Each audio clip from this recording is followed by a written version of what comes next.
1. Ready to go, and here they come!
Scary at first, but it was lovely afterwards. Like the speed and everything, wow.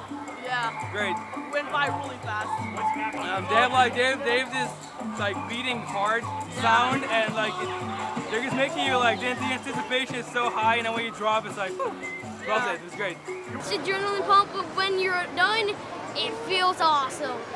I can ride this ride infinite amount of times. Oh my goodness, it was intense the way you just they tell you to stay back. You cross your arms, you hear the countdown, it just drops. And then it's over. Like in less than like 5 seconds, you're already at the bottom. It's crazy. It's the initial drop. The feet coming out from under you is the part that gets you the most. It's pretty cool. You hear the voice. It's a countdown telling you when you're ready to drop, and next thing you know, the floor is gone and you're down. The drop was amazing. It was extremely steep, and I enjoyed it very much. It was great. It was awesome. It's very like heart-stopping as soon as like the floor disappeared, and it was really thrilling. It was great. I couldn't breathe for like the first 2 seconds. I was so scared. My knees are still shaking right now. Oh my gosh.